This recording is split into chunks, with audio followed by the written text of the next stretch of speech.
반갑습니다. 11월 2일 토요일 큐티 스케치 시간입니다. 오늘 본문은 요한계시록 1장 9절로 20절까지의 말씀입니다. 오늘 본문은 이렇게 시작합니다. 나 요한은 너희의 형제요 예수의 환난과 나라와 참음에 동참하는 자라. 하나님의 말씀과 예수를 증언하였으므로 말미암아 반모라 하는 섬에 있었더니. 오늘 구절은 기독교인이 누구인가, 그리고 그리스도인의 비전은 무엇인가, 또 그리스도인에게 꼭 있는 그리스도인의 삶에 꼭 경험하게 되는 것이 무엇인가, 굉장히 중요한 그런 메시지를 담는 그런 구절이 바로 구절입니다. 나 요한은 너희의 형제다. 그리스도 안에는 다 형제입니다. 교회 안에서 신분의 차이가 뭐 혹 있을 수 있습니다. 세상이 정해준 그런 어떤 그것이든 부로 말미암았든 학력으로 말미암았든 그것이 무엇이든지 간에 이 예전의 시대에도 1세기 시대에도 그렇고 오늘도 오늘날에도 그런 어떤 신분의 어떤 갭이 있죠. 그러나 복음은 뭐냐 하면 어 그 시대의 종이든 주인이든 형제가 되게 하는 것이 복음입니다. 인간의 존엄, 특별히 하나님의 형상을 가진 그 사람이 동등하다는 것, 그것이 바로 복음의 가르침입니다. 존귀하죠, 존귀하죠. 한 사람 한 사람이 존귀합니다. 그래서 교회 안에 모인 모든 사람을 향하여 형제라고 부릅니다. 우리는 그래서 형제라고 부르는 거예요. 우리가 진짜 형제가, 우리가 뭐 형제 자매, 우리가 형 동생 이런 가족이냐, 그런 우리 어떤 그런 가족 관계는 아니지만 교회 공동체는 사실 주 안에서 가족이죠. 그래서 형제라고 부르는 거예요. 동등하다는 의미이기도 합니다. 주 안에서 형제요 자매다. 그것을 이제 9절은 이야기하고요. 그러면서 이제 예수의 환난과 나라와 참음에 동참하는 자라. 요한이 그렇다는 겁니다.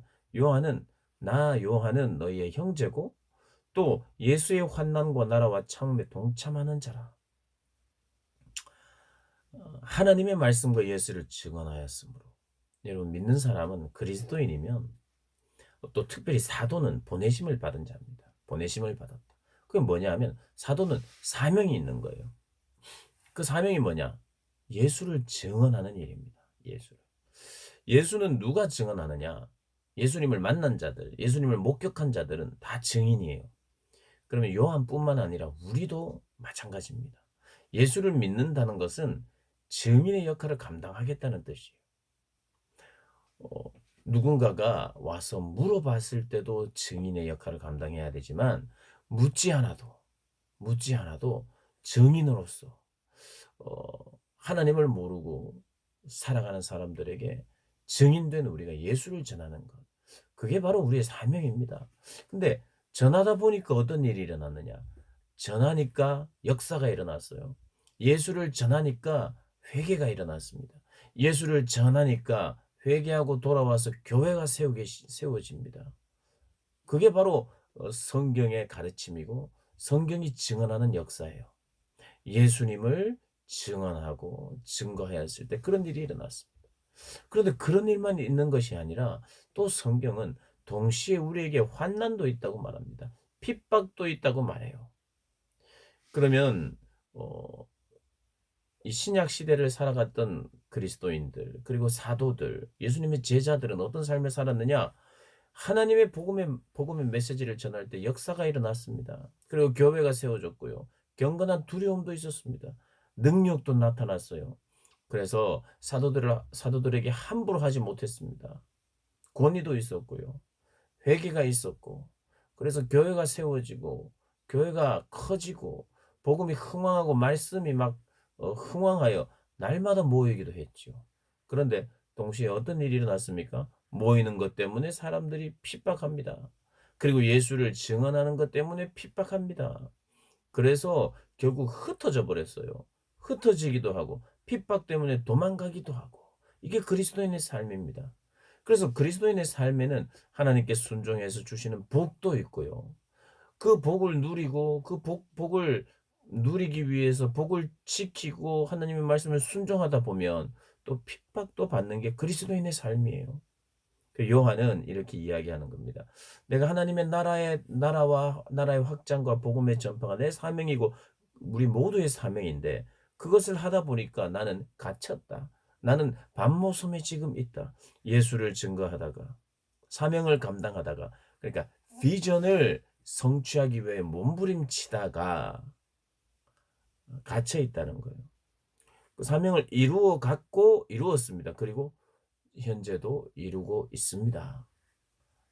밤모섬에서도 복음의 말씀을 전하는 자로 있었던 것이에요.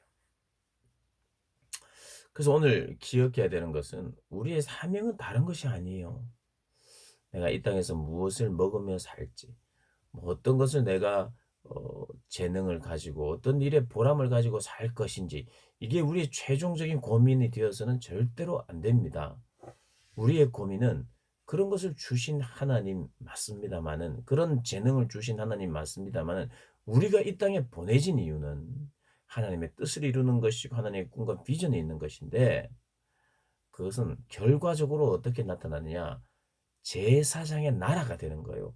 제사장은 복을 전하는 자입니다. 복의 통로가 되는 자예요. 우리에 있어서 가장 큰 복이 뭡니까? 아니 우리뿐만 아니라 전 세상 사람들이 온 세계 안에 가장 큰 복이 뭡니까? 복된 이름이 뭡니까? 예수죠. 예수. 예수를 전하는 인생.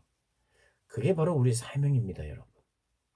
그래서 저의 이야기뿐만 아니라 이 영상을 시청하시는 모든 분들이 요즘 영상 시대에 기독교의 복음, 핵심, 비전, 사명, 우리가 가야 할 길, 우리가 어떻게 살아야 될지를 한번 검색해 보시고 또 여러 복음의 메시지를 들어보십시오. 제가 드리는 이 말씀 반드시 나오게 돼 있어요. 우리가 복음을 위하여 사는 거예요. 복음을 위하여 살다 보면 환난을 만납니다. 환난을 만나고 있는 이들에게 예수님이 당신이 어떤 분인지를 보여주면서 환난을 당하고 있는 7교회에 편지를 쓰라. 내가 누구인지를 가르쳐 주라. 그래서 오늘 이야기를 하는데 그분은 촛대사의 인자 같은 이라고 말합니다. 촛대사에 계신 분이다. 이것은 무슨 말이냐면 7촛대는 7교회를 말하는데 여기 이제 촛대가 나오고요. 그 7교회 사회를 다니시는 분이 누구냐? 인자와 같은 분 예수님이시라는 거예요. 예수님은 교회와 함께 있다는 것입니다. 교회와 함께 있다. 내가 너희와 함께 있다고 말하는 거예요. 그 교회는 어떤 교회였느냐? 지금 핍박과 환난 가운데 있어요. 그러나 주님을 믿고 따르는 그런 사람들이 모인 곳입니다. 그곳이 어디냐? 에베소, 서머나, 버가모, 투아디라, 사데, 빌라델비아, 라우디게아 등 7교회. 그 지역들입니다. 지역의 이름이에요. 그 지역에 있는 그 지역에 세워진 교회에 보내고 있어요. 그분이 어떤 분인지. 그래서 그분은 처음과 나중이에요. 죽었으나 살아나신 분이라고 이야기하면서 너희들이 환난 가운데 내가 너와 함께한다. 나는 죽은 사람, 하나님이 아니라 산 하나님이다. 나는 어, 예수다. 그리스도 예수다. 라고 말씀하시는 것입니다. 이 진리를, 이 믿음을 가지고 살아가시기를 주님의 이름으로 축복합니다.